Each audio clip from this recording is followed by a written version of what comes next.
Jaya Kunja Bihari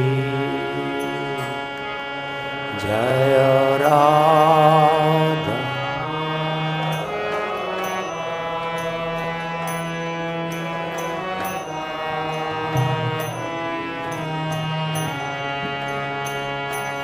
Jaya Radha Madhava Jaya Kunja Bihari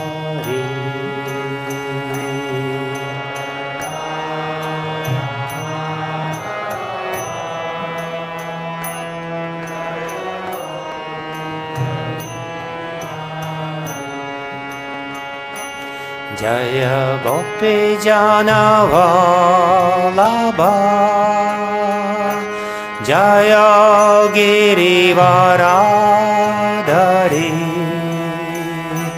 Jaya Girivaradari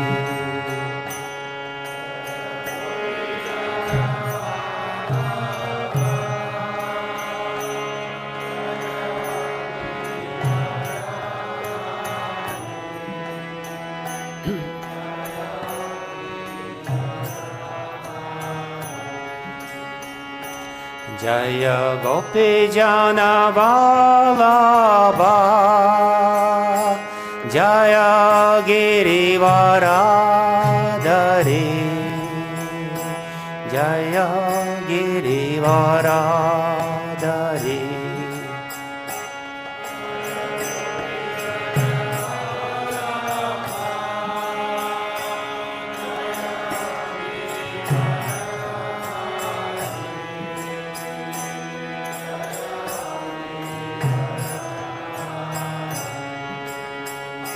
Jayo Yashodanandana Braja Jana Ranjana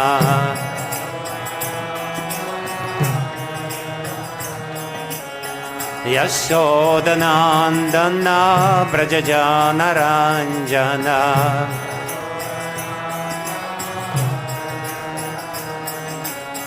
Yashodanandana Braja Jana Ranjana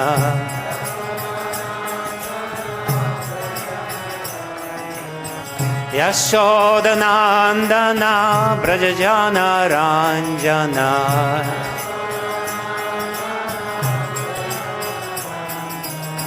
Yamuna Thira Vanachari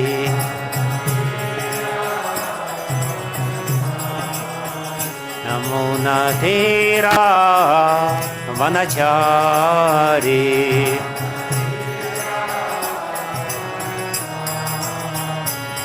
Jai Radha Madhava Jaya Kunja Bihari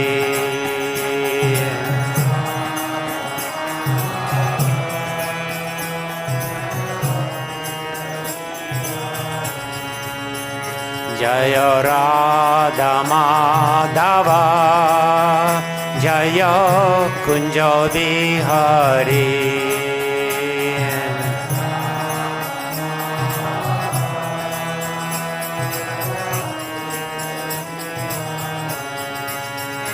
Jaya Gopi Jana Vallabha Jaya Girivaradari Jaya Girivaradari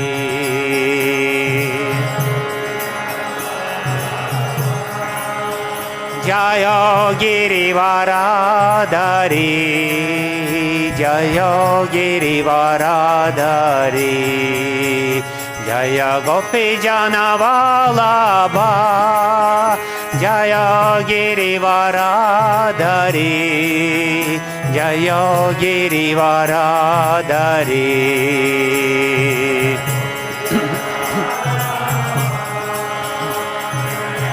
Girivaradari Jayo Girivaradari Jayo Geshodanandana Brajajana Ranjana Yashodanandana Brajajana Ranjana Yashodanandana Brajajana Ranjana Yamuna Tira Vanachari Yamuna Tira Vanachari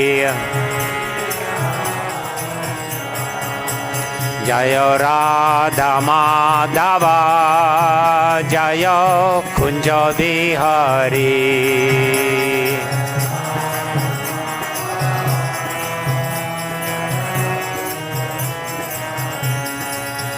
Jaya Radha Madhava Jaya Kunja Bihari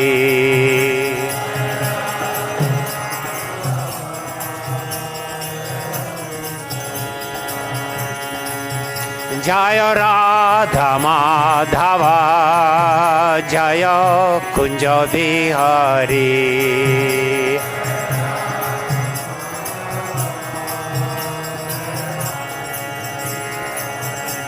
Hare Krishna, Krishna Krishna, Hare Hare, Hare Rama, Rama Rama, Hare Hare.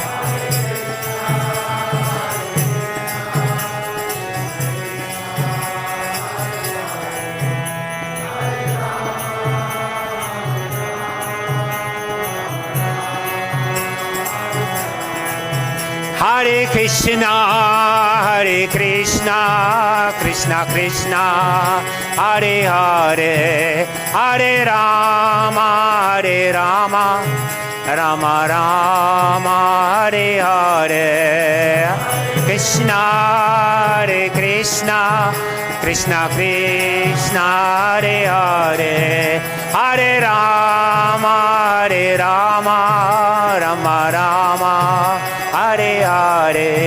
Jaya Radha Madhava, Radha Madhava, Radha Madhava, Shri Radhe.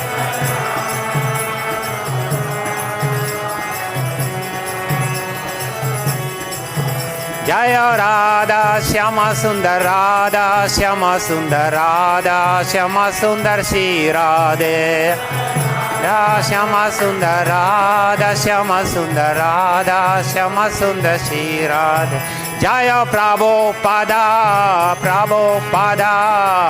Prabhupada, Srila Prabhupada.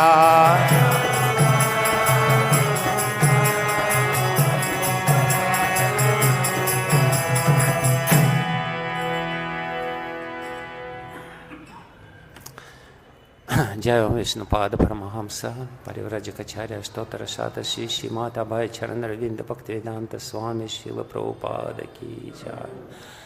All glories to the assembly devotees, all glories to the assembly devotees, all glories to the assembly devotees, all glories to Shishi Guru and Gaurang, all glories to Srila Prabhupada.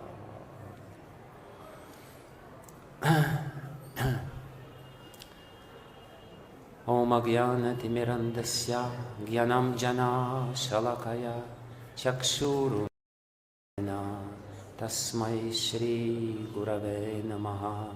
Namo Vishnu Padaya Krishna Prishtaya Bhutale Srimate Bhaktivedanta Swami Niti Namine. Namaste Saraswati Deve Gauravani Pracharine Nirvishesha Shunyavadi Paschatya Deshatarine. He Krishna Karuna Sindho Dinabandho Jagatpate Gopesha Gopika Kanta Radha Kanta Namostute. Tapta Kanchana Gaurangi Radhe Vrindavaneshwari Vrishabhanu Sutadevi pranamami Hari Priye vanchakalpatarubhyascha kripa sindubhya cha patitanam pavanebhyo vaishnavebhyo namo namaha. Shri Krishna Chaitanya Prabhu Nityananda Shri Advaita Gadadhara Shri Vasadi Gaura Bhakta Vrinda. Hare Krishna Krishna Krishna Hare Hare Hare Rama Rama Rama Hare Hare. Ajanulambita Pujo Kanakavadatu Sankirtanaika Pitaro Kamalaya Daksha Vishvambaro Dvijavaro Yugadharma Palo Vande Jagat Priya Karo Karunavataro Yantak Pravishya Mama Vachimamam Prasuptam Sanjivayata Kila Shakti Daraksvadam Nanyamscha Hasta Charana Shravanat Vagadim Pranam Namo Bhagavate Purushaya Tubhyam Svasyastu Vishwasya Kalach Prasidatam Dayantu Bhutani Shivam Mitho Diyamanascha Badram Vajatata Doksaja Aveshyatam Namati Radhyahaya Tuki.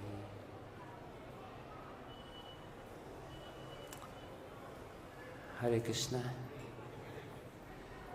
So today is an important day in our Vaishnava Gaudiya calendar, and therefore I was asked to speak on three personalities who are celebrated today on this very day.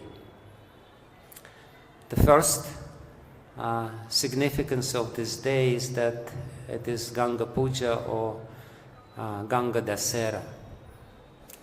It's Dashami of the Shukla Paksha of Jeshta months, and on this day Maharaj Bhagiratha, due to his austerities, due to his purity of heart, his sincere desire to save people of this world from their sins, made goddess Ganga to descend from the spiritual world,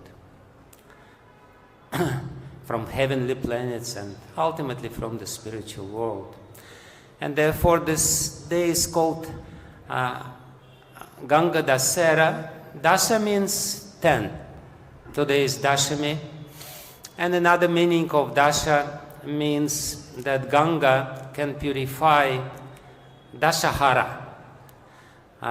From these two Sanskrit words combined together, the Hindi word Dasera comes. Dashahara. It basically means that Ganga can purify you from the sins accumulated within 10 births. Very simple. You go to Ganga, you pray to Mother Ganga, or just take deep in Mother Ganga, and all the sins disappear. And all the people take advantage of this. Millions of people gather together on this day on the banks of Ganga to take holy dip, inspired by all the statements of the Shastras that just by taking this holy dip, everything will be accomplished. Little do they know that there is some secret behind this. So many people live on the banks of Ganga, but we don't see the results, the magic results of purificatory activities. And we have to very clearly understand what's going on and how to achieve the results which are promised by the Shastras. Shastras promise these results, and therefore they will come. There's no doubt about it. We don't have to have any shadow of a doubt that the holy dip in Ganga will bring about these miraculous results. But Bhaktivinoda Thakur, he wrote a special essay on this topic, explaining that yes, first of all, we have to understand what are the results which have to come. If we only do it for purification of our sins, 10 births, or, what is the use? We purified of the sins of the 10 births, but we have millions of births.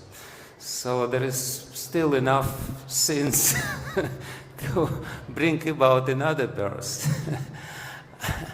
But Bhaktivinoda Thakur, he explains very beautifully that those people who are focused on the material promises of the Shastras, on the promises of material results of the Shastras, they can only get material results. This in itself is a fault.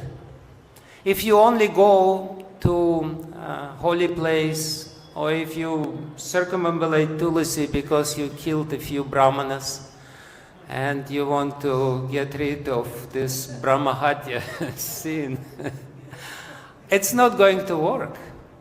Bhaktivinoda Thakur says that it doesn't work like this. You have to know the science behind it, and the science, he says, there is no doubt about it that the result will come, but you have to have proper consciousness. He says, in the same way as the electricity is the certain energy.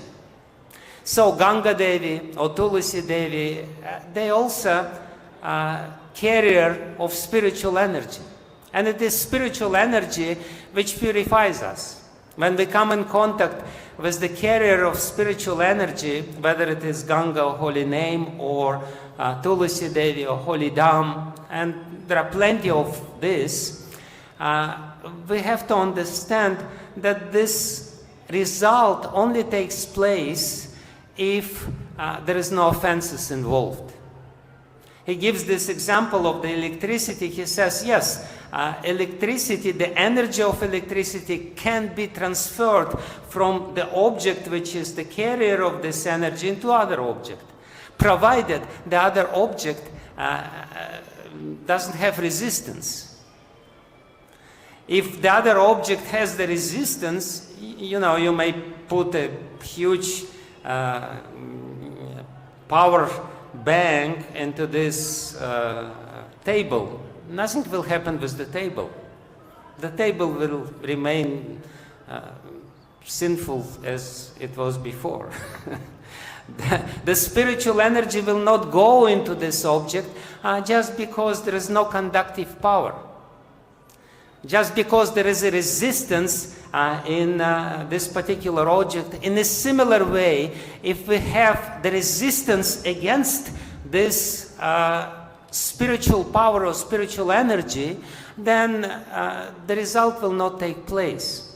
And the resistance which comes within us is the resistance which is a result of our offenses.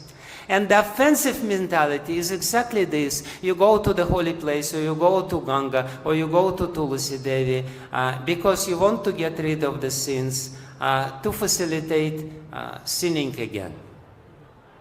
Bhaktivinoda Thakur says, if you have this mentality, let me be purified from my sins, so that I would live happily in this world, then it will not take place. Exactly the opposite what you expect.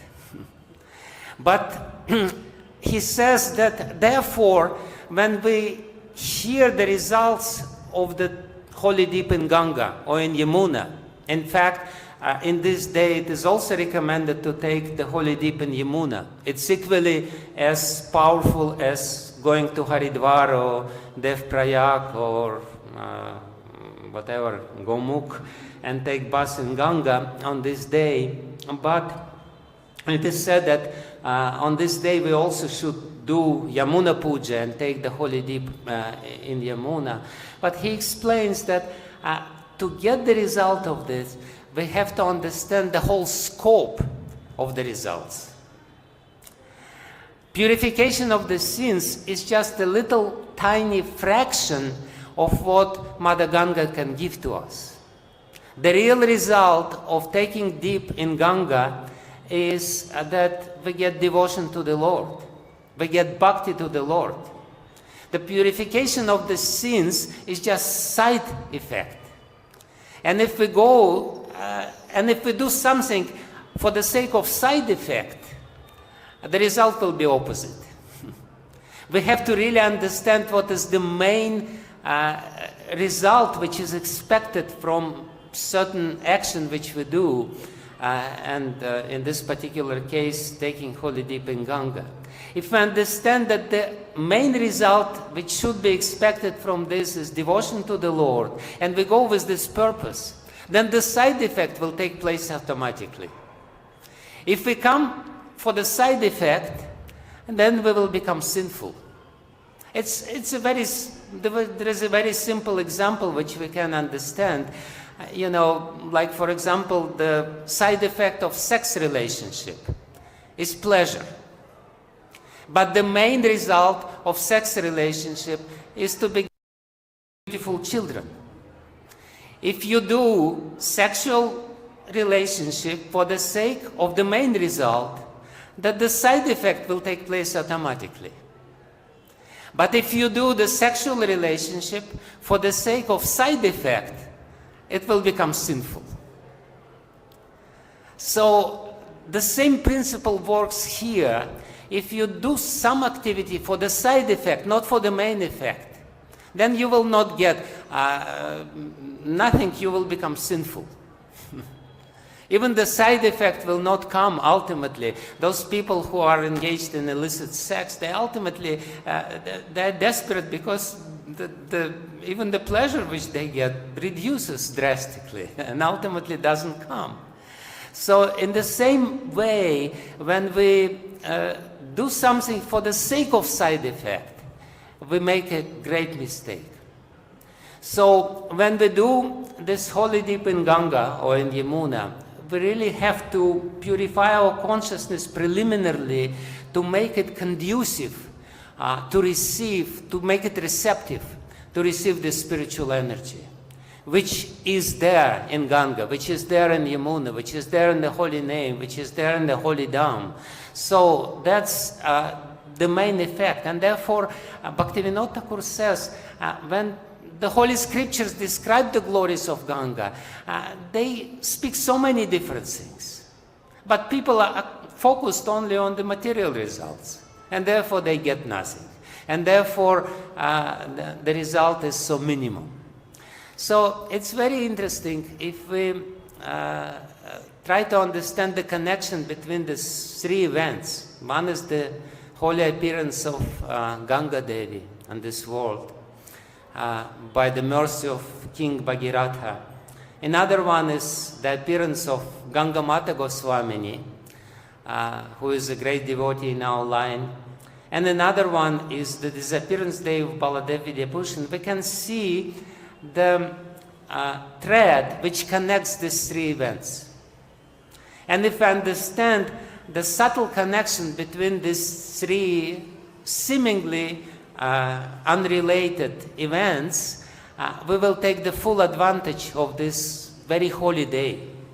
Indeed, this day is very Madhavatithi Bhakati Janani.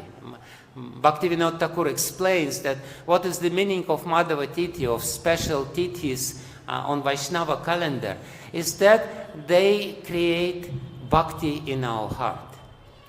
If we celebrate them properly, if we try to absorb the energy of this day. So this is a very holy day, the Ganga Dasera, and we should do certain rituals. We should go to Yamuna and Ganga, do Ganga Puja or Yamuna Puja, and do, Shastras say, at least 10 dips in Yamuna or in Ganga.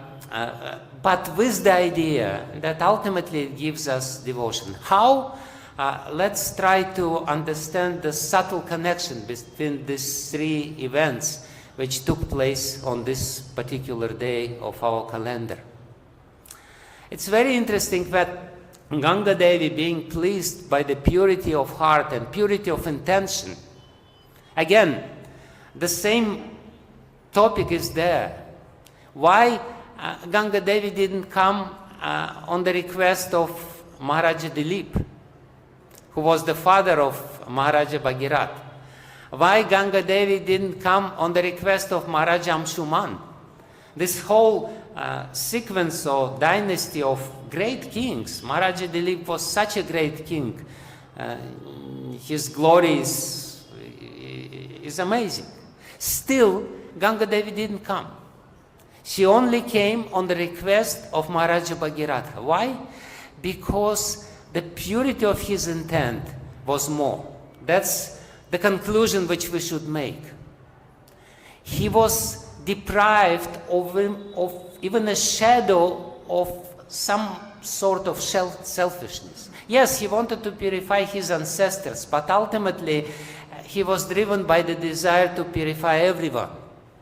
And touched and moved by the purity of this intent, Ganga Devi came, but when she appeared in front of Maharaja Bhagiratha, due to his total, absolute purity, she said, yeah, I have two doubts.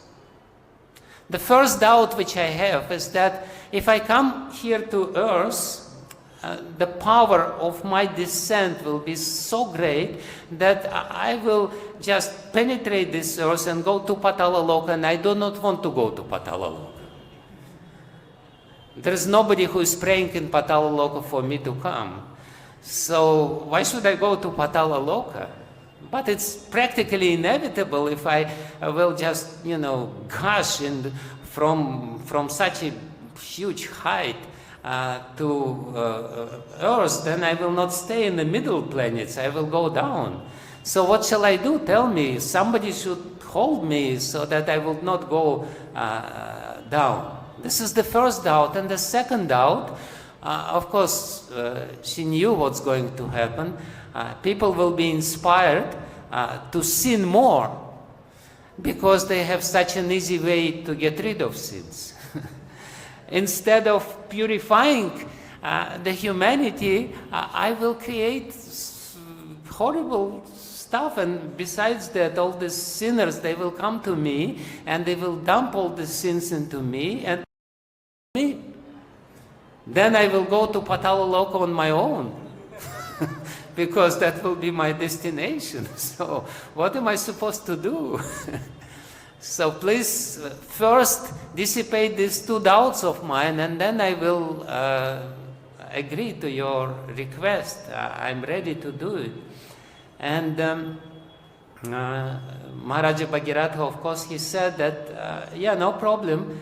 Lord Shiva anyway holds the whole universe, so it's not difficult for him to hold you. Because he is penetrating the whole universe, so he's the only one who can really maintain you in a proper position. So I will request Lord Shiva to do it, and he started performing his austerity to Lord Shiva, and Lord Shiva, of course, mercifully agreed to hold Ganga, and therefore Ganga, she's intimately connected with both Lord Vishnu and Lord Shiva. But then the second request, hearing the second request, Maharaja Bhagiratha gave a very clever answer, which is actually the key to understand the subtle connection between these three events which took place on this day.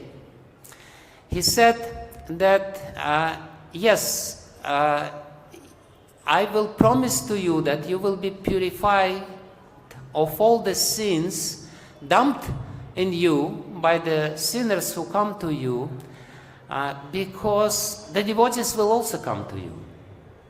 And not only low-class devotees, Kanishta Adhikaris, middle-class devotees, Madhyama Adhikaris, but even Uttama Adhikaris will come to you. Because the devotees are very obedient to the Shastra. And when the Shastra says you should do it, the devotees in their humility will come to your place. And when the devotees will come to you, they will purify you from all the sins which you accumulated. Vishwanath Chakravarti Thakur explains, why the devotees should purify Ganga from all the sins. Because when devotees come to Ganga, and Ganga accumulated all the sins, then the sins will come to the devotees, and the Supreme Lord cannot tolerate, then the sins come to the devotees, so he will be in a hurry to take away all their sins. It's a very interesting point which we should understand very clearly, that the Supreme Lord could have taken, and Vishwanath Chakravarti Thakur says, it's only the Supreme Lord who can take away the sins. Otherwise, to maintain the balance in this world, the sins has to remain. You know, if somebody committed sins, then the proportionate reaction has to be there. So you may transfer it to somebody, and then transfer it to somebody else, and then ultimately transfer it to Ganga. But then, you know, what happens then? Only the Lord has the power to take away the sin completely. Only the Lord himself has the power to completely eradicate all the sins. But the Lord can take away the sins from Ganga, but he doesn't. Because of his compassion and because of his intimate connection with the devotees, because of this completely unbroken connection with great devotees, not the great devotees who are middle-class devotees, and not the great devotees who sometimes chant Hare Krishna, Krishna Krishna, Hare Hare. But the great devotees who are really pure in their heart, when these devotees go to the holy place, when these devotees go to the holy river, then the Lord, being so compassionate and so intimately connected, he takes all the sins, and ultimately this whole story and this whole glorification of Ganga and this whole glorification of everything else which is there in Srimad Bhagavatam and in other Shastras is to make a very simple point. The most purifying agents in this world are pure devotees. Because they can even purify the holy dam, they can even purify Ganga. Nobody else can purify Ganga. Because Ganga is pure anyway, but still Ganga is concerned about all the sins, and therefore the pure devotees are there because the Lord himself fulfills all the desires of pure devotees. And what is the secret of purity of pure devotees? That's, again, we have to understand, and that's the thread which will connect these three events. So from the first event, from Ganga Puja, we can learn that Maharaj Bhagiratha actually, by saying this, he's glorifying Sadhu Sangha. People are so eager to perform all these ritualistic activities, forgetting that the most purifying is the association of devotees. Because when you associate properly, again, without offense in your heart, with the proper intention, I'm coming here just to get a little fraction of bhakti which is there in the heart of this particular person. If we come and hear with this intention, with this idea that here is the golden opportunity for me to get a little fraction, a little atomic particle of bhakti which is there, let me serve him. And it's very easy to serve the devotee. The devotee likes when somebody hears him. Devotee is usually very talkative because they like to talk Krishna Katha. They can talk on and on and on. So when they see that somebody is eager to hear, when somebody is sitting there, yes, I know, yeah, Sadhu Sangha, yeah, very good, you know. And then it's not service.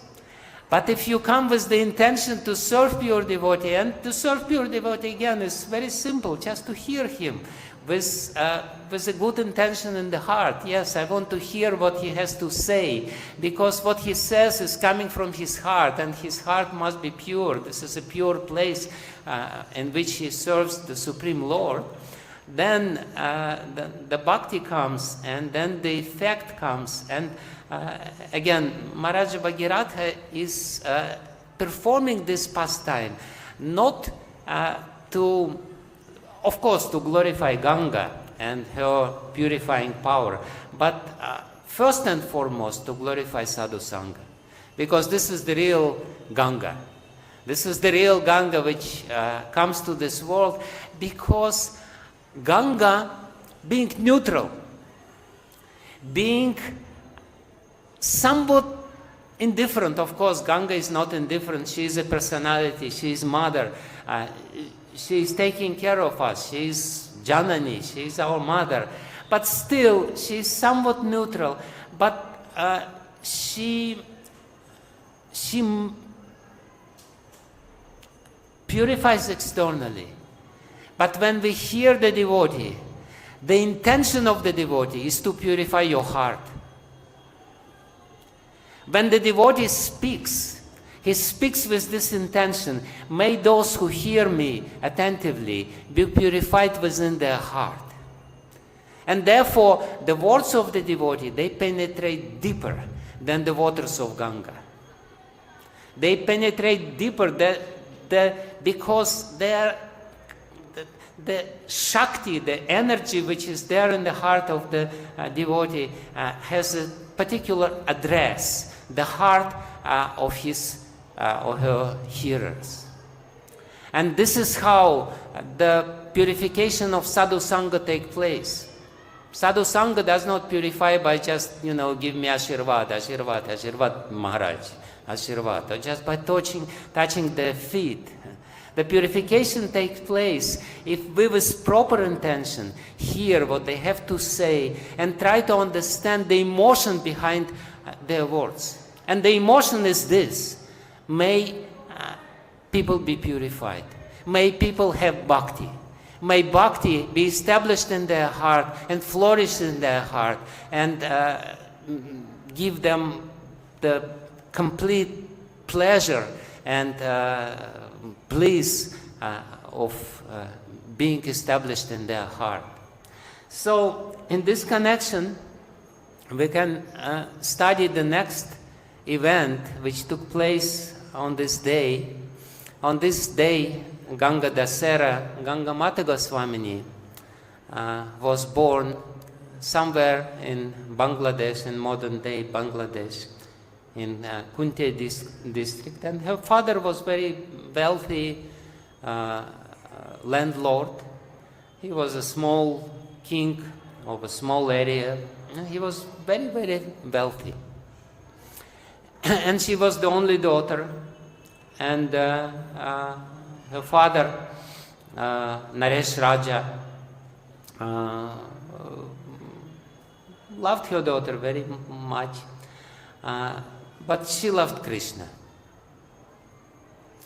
Actually, yesterday I attended one class, one Harikatha by one devotee here in Vrindavan, Achyutalal Bhatta Goswami. And he explained that there are different parakiras.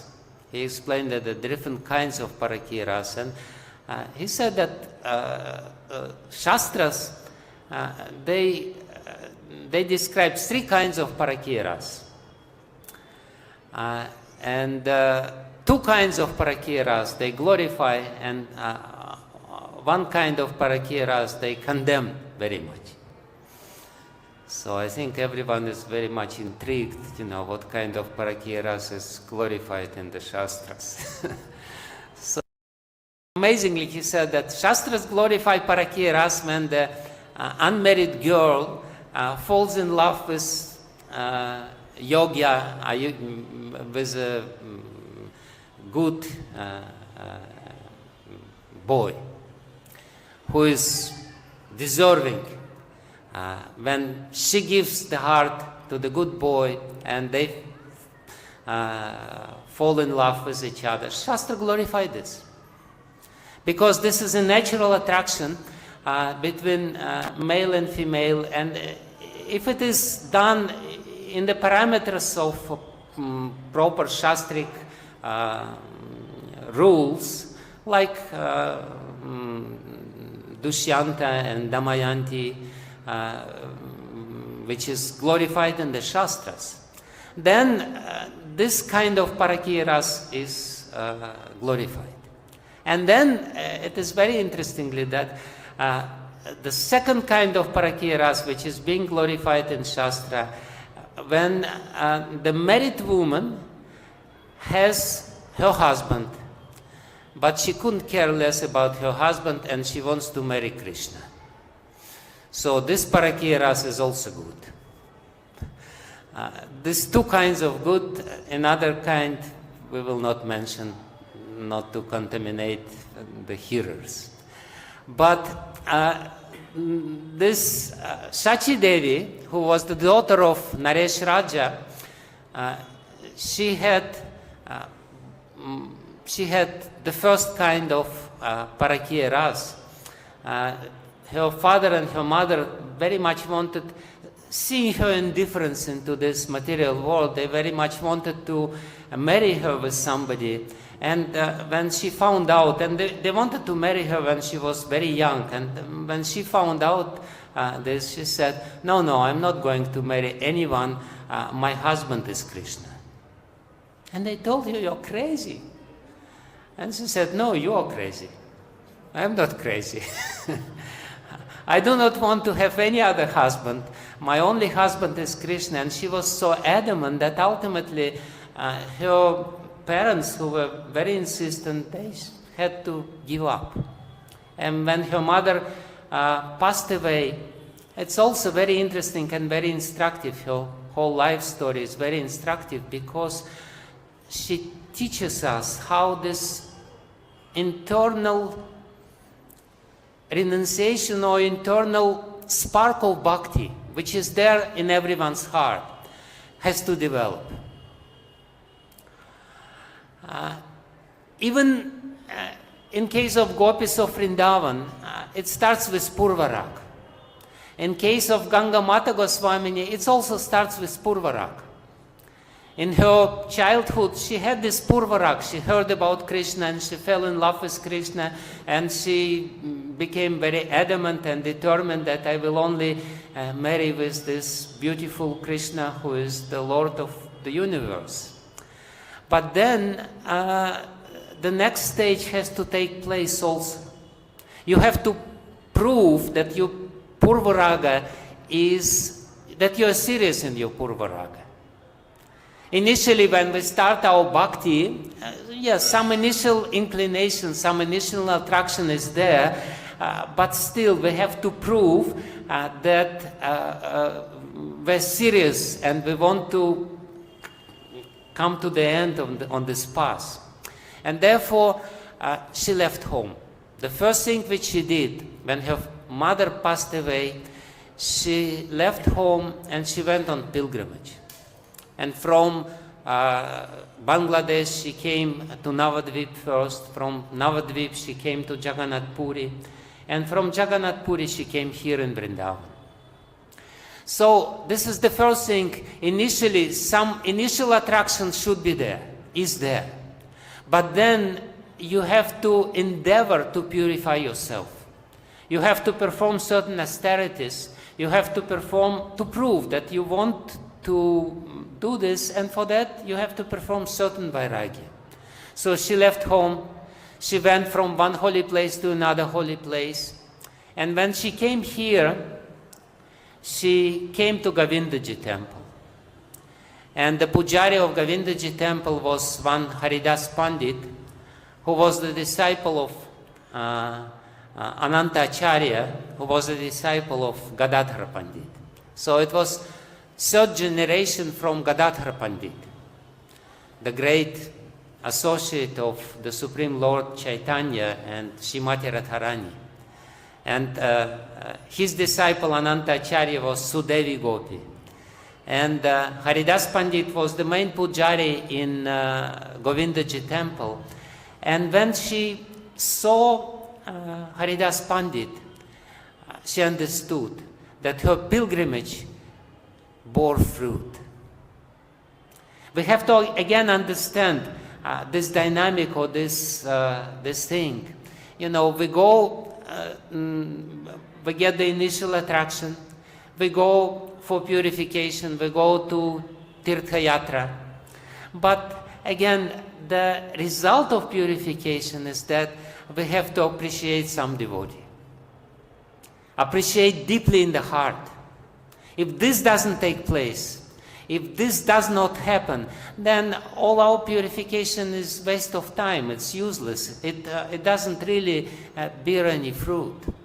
So Krishna, from the heart of Ganga Mata, who was not Ganga Mata, Shachi Devi at that time still, he told her, this is your preliminary destination.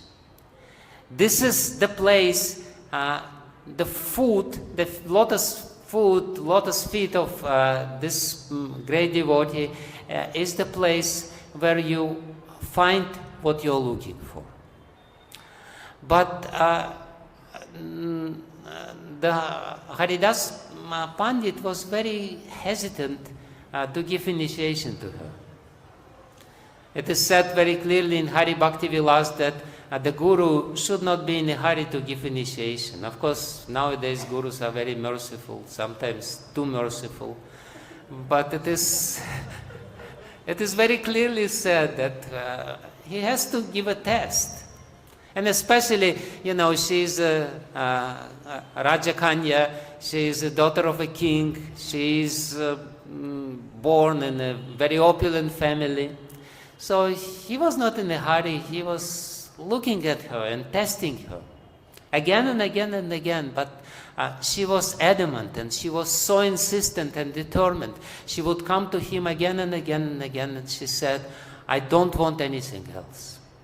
Actually, the real initiation only takes place within the heart of a devotee or disciple if he has this desire, I don't want any other desire. I do not want anything else. This is what I want, this connection I want, because only because of this connection I can go further in my spiritual life. And ultimately, seeing her sincerity, he gave her initiation, gave her Ashtakshara mantra, Gopal mantra, 18-syllable Gopal mantra, which we also chant.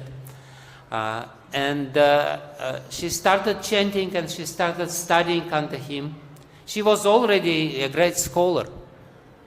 And that's another very important point, because ultimately, hopefully, we will come to Baladeva Vidyabhushan, who was the greatest scholar in our Sampradaya.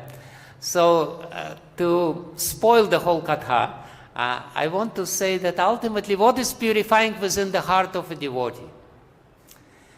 Initially, I said this, that we have to understand that we have to come to the pure devotee. But what is so purifying within the heart of a pure devotee? The spiritual knowledge which is there in the heart of a pure devotee is the purifying agent. The spiritual knowledge which lives in the heart of a pure devotee. The knowledge and his realization, of course, not just theoretical knowledge of the Shastras, but his realization, his knowledge of the Shastras, which is coupled by his sincerity and his sadhana and his austerities. This is what is purifying, what is the purifying factor. And even Krishna himself, he glorifies the knowledge. He says, there is nothing more purifying than the spiritual knowledge. So when we come to a pure devotee, we have to come with this intention. I am coming to his lotus feet to get the spiritual knowledge which is there within the heart. And Ganga Mata Goswamini, who was still Shachi Devi at that time, she came to Haridas Pandit and she studied under him for 1 year. And during this 1 year, he gave her another test. He said to her, now you have to maintain yourself by Madhukari, which is very difficult. And actually, Srila Prabhupada followed this tradition, and he also said to his disciples, whom he gave initiation, if you really want to prove that you're a real disciple, you have to go on the street and do Madhukari. And of course, you know, in New York, nobody will appreciate if you knock on the door and ask for some hamburger or whatever they have in the home. So his Madhukari was to distribute books. But that's the same tradition. Go out and do Madhukari. Go out and beg. Why? Why it is so important? Because the most important quality of a disciple is humility. And how you get the humility? Only if you go to distribute books nowadays. Only if you go and humble yourself by begging others. That's a very important part of our discipline being Shishyas. We have to go for Madhukari, and basically means we have to get rid of our false ego. We all have false ego. You know, we have big false ego. Sachi had very small false ego. She was a daughter of a king, she was very rich, but still she had very small false ego. Nevertheless, her guru told her, go do Madhukari. We're not born in a high family, we're not really rich, but we have big false ego. More important for us it is to understand the key of our success on the spiritual path is the humility. Therefore, this is the second test. The first test, he sees her determination. She knows exactly how to ignite the Purvaraga which is there in the heart. She goes to purify herself. She finds the Guru. He tests her determination and then sends her out for Madhukari. For 1 year, she was maintaining herself only on the food which she begged from the local villagers. And then he calls her again. And then he says to her, now you go to Radhakund. Only after that you go to Radhakund. Sometimes devotees are so inspired, they go to Radhakund immediately. Oh yeah, I have to, this is the highest place, I have to get Parakiya Ras immediately. Yes, they get Parakiya Ras, no problem. But another kind of Parakiya Ras, which is not mentioned in the Shastras, in a good way. You know, to go to Radhakund and to get the full benefit of going to Radhakund, you really have to first humble yourself, get rid of your false ego. If you go to Radhakund equipped with your false ego, you know, once a disciple came to Srila Prabhupada and said, Srila Prabhupada, I want to live on Radhakund. He said, why? He said, I want to chant there, I want to live there. He said, so many monkeys live in Radhakund, and you will be one of them.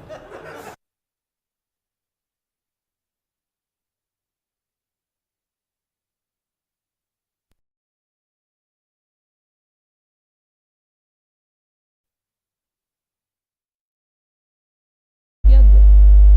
You will only commit offenses in this most holiest of the holiest place. Therefore, first, the discipline should be there, and my discipline is to finish this class within 5 minutes. And I don't know how I will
she was living there, again, under the guidance of Lakshmi Priya, her aunt, and was chanting holy name.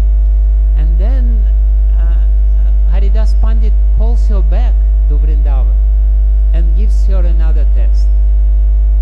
And another test is even more severe. He tells her, leave Radhakund, leave Raj, leave Vrindavan, go to Jagannath Puri and repair the place of Sarvabhauma Bhattacharya, which is completely demolished and destroyed. Do some practical activities. You chanted the love Harinam, now do something practical. So, which is even more severe. You know, you're here, you're attached to this holy place. This is the holiest of the holy place. But Guru says, you go from here there without even tweaking her eye. She goes directly there to get her full glory. She's one of the acharyas of our sampradaya. The whole branch of our sampradaya, the whole parivar is Ganga Mata Goswamini parivar. Somebody says that women cannot be guru. Yeah, women cannot be guru, but pure devotees can be guru, and women can become pure devotees. There's no doubt about it. So Ganga Mata Goswamini goes there directly from here by foot. She goes to Puri, from this holiest of the holiest places, and she starts preaching. By showing again, by her example, that to purify yourself, you have to chant a lot of Harinam, being in the holy place, but then the full manifestation of the purity of Harinam is to distribute it to others. And she preaches so powerfully in Jagannath Puri that all the local Dhamavasis are so impressed by her. They trunk in hundreds and thousands to hear her speak from Srimad Bhagavatam on from Gaudiya Vaishnava philosophy. And even the king of Jagannath Puri, Mukunda Deva, at that time, he comes to her and listens to her discourses. So to make the long story short, it's very important to bring it to conclusion and to speak at least a few words about Baladeva Vidyabhushan. To make the long story short, he gives her some land near Sweta Ganga. Sweta Ganga is a very holy place. This is the place where in ancient time Maharaja Sweta was living. He was the Maharaja of Puri. And I'll tell a little story of this Maharaja Sweta. On his name, Sweta Ganga Sarovar is called. This Maharaja Sweta was a very opulent king, and he was serving Lord Jagannath in a very opulent way. He improved the standard of serving Lord Jagannath, and he was offering him so much bhoga and everything else. And then one day he came to Jagannath Mandir, and he saw in Jagannath Mandir that demigods came before him and gave much more opulent offerings to Lord Jagannath. And he became so morose. He said, what my tiny, puny, little insignificant offerings are in front of these offerings which even demigods are offering to Lord Jagannath. And he was standing there with his heart completely demolished, basically, by this scene of opulence, of proper opulence to Lord Jagannath. And in this moment, Lord Jagannath shows him the vision. He gives him the darshan, and he sees Mother Lakshmi, who is herself there on the altar, and the Mother Lakshmi is taking offerings which are offered by Maharaja Sweta by her hand, and gives to Lord Jagannath, to Baladeva, to Subhadra Devi from her hand, and she neglects all the offerings given by the demigods. And he became so happy and so pleased with this. And Lord Jagannath gave him the benediction that you will leave this body on your desire. So this Maharaja Shweta, he gave up his body on his desire when he finished his life on this place, Shweta Ganga Sarovar. And on behalf of him, this Shweta Ganga Sarovar was called Shweta Ganga. And so Ganga Mata Goswamini, who is still Shachi Devi, was given the land near Sarvabhauma Bhattacharya house, Sarvabhauma Bhattacharya Bhavan, in the bank of Shweta Ganga. And there she gives the discourses, and she took Kshetra Sannyas. She said, my Guru Maharaj gave me this mission to take care of this holy place, and therefore I will not leave this holy place. I will stay in this holy place, and I will do his mission till the last day of my life. I will bring the glory to this house of Sarvabhauma Bhattacharya Bhavan, and I will serve here. So she gave Kshetra Sannyas, and then the day of Varuni Ganga came, when all her friends went to Ganga, and they were calling her, let's go to Ganga, it's very important, it's such an important day, let's make this pilgrimage in the holy Ganga. And she said, no, I cannot. But at the same time, a desire to take bath in Ganga was strong in her heart. And she went to sleep in her little kutir on the bank of Shweta Ganga. And in the first part of the night, Lord Jagannath appeared in her. And he asked her, what? She said, oh, you know, all my friends are there, and Ganga river is so purifying. And Lord Jagannath asked her, from where you think Ganga takes place? From where it emanates? She said, oh, from your lotus feet. He said, so why are you so worried? Come to my place, and the Ganga will come from my feet, no problem. So he said to her, you go at midnight on this day, Varuni Ganga, and take bath in this Shweta Ganga Sarovar. And then I will arrange everything else. The Ganga herself will come from my lotus feet to you. So she goes what she was said, she does what she was said, she wakes up, she goes to Shweta Ganga, she takes bath, and at this moment she hears the tumultuous sound. She sees so many people are taking baths, and she really understands, I'm on the bank of Ganga. And all these people, they're making all this sound, and they're taking holy deep, and she's there, and she's happy. She sees all her friends, and she goes into this Ganga, which the Shweta Ganga Sarovar became the river Ganga. She goes, and all of a sudden she feels that the current of Ganga takes her.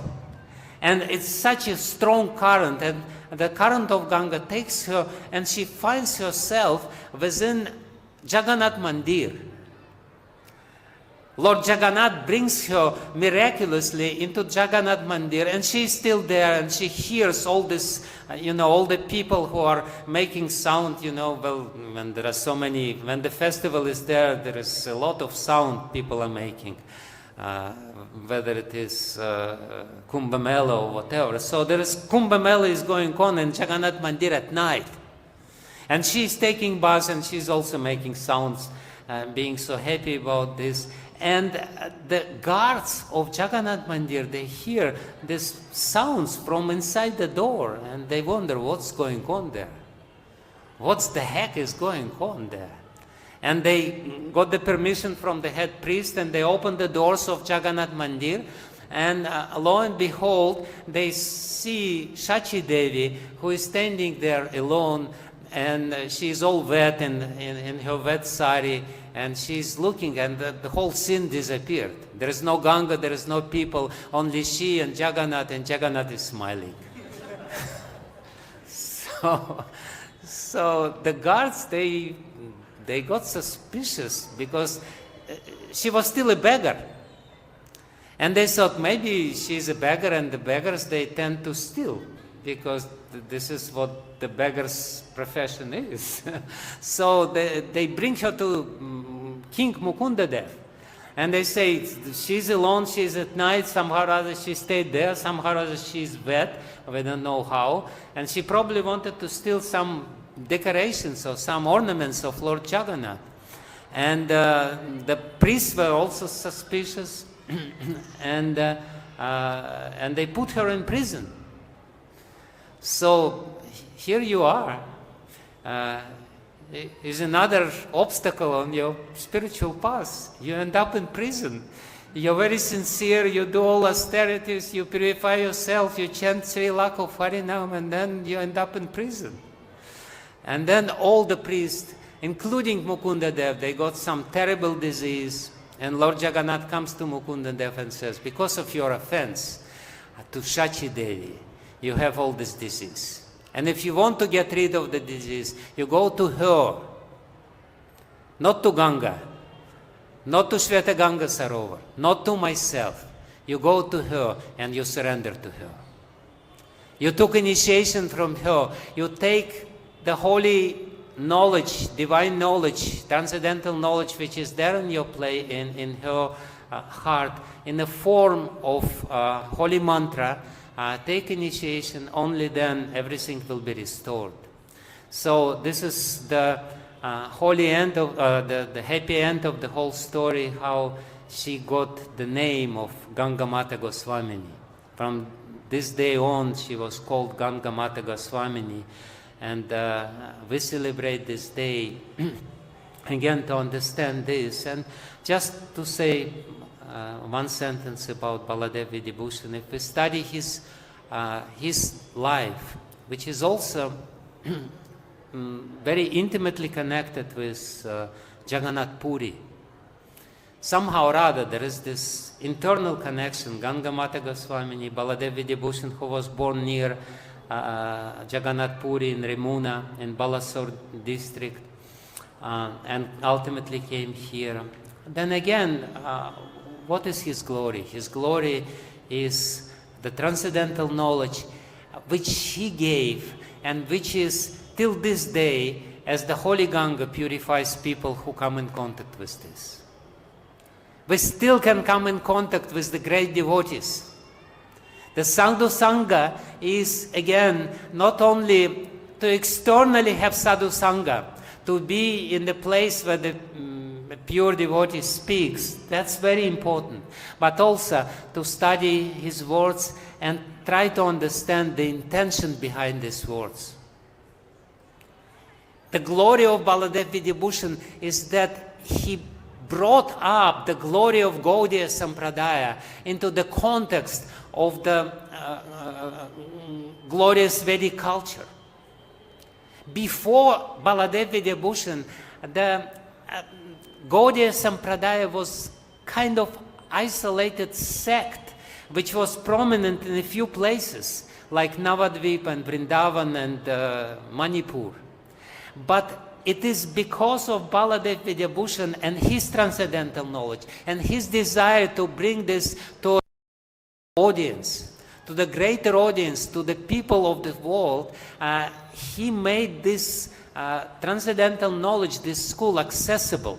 He translated basically the teachings of Lord Chaitanya, made it accessible to everyone who belongs to Vedic culture, and brought the bridges between other people and people from other sampradayas for them to come to Gaudiya Sampradaya. Just little anecdote, and I will finish this class, which is already too late. I have my friend who is an acharya in Madhva Sampradaya. He is a great Sanskrit scholar, and he is great scholar of Madhva Vedanta. He knows Madhva Vedanta, Nyaya Sudha, through and through. He knows by heart all the commentaries which are done by Madhva Siddhanta. I asked him, why don't you teach this Gaudiya Bhashya or Govinda Bhashya, which is written by Baladeva Vidyabhushan? And he said, I don't know what is this Govinda Bhashya, what is this? And we gave him the Sanskrit book of Govinda Bhashya, and he started reading, and he couldn't stop reading it. And he said, it's such a beautiful book. I know all the explanations, I know all the commentaries of Madhva Sampradaya. It's such a, he didn't say it's better, but he said it's such a beautiful, it's such a simple, simply explains such difficult and complex ideas of Vedanta are explained here. He was glorifying it. He said, oh, this Baladeva, I never heard about this Baladeva. Who is he? Tell me more about Baladeva. So that's a completely impartial testimony of somebody who is from outside Sampradaya. And that's exactly what Baladeva Vidyabhushan did. He brought the teachings of Lord Chaitanya to everyone. And then, of course, Bhaktivinoda Thakur and Bhaktisiddhanta Saraswati and ultimately Srila Prabhupada, they completed this mission. Sri Chaitanya Mahaprabhu came, Rupa Goswami came and explained this most esoteric and most subtle teachings of Lord Chaitanya for us to practice. But then the great acharyas, what is their job? Their job is to bring this to our hearts. And if we are grateful to them, and if we understand this principle, the most important principle of this day, that the most purifying in this world is the transcendental knowledge, we have to serve them with all humility, fulfilling their desires, fulfilling their missions, and trying to come in contact with their knowledge and with their bhakti within their heart, which they express through their words. So thank you very much. That's my little explanation of the glory of this day. Thank you. Hare Krishna.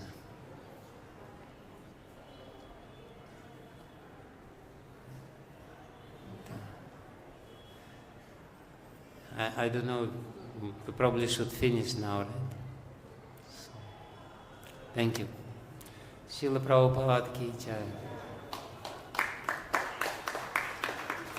There is a little book written by my not so humble self. If somebody is interested, most welcome.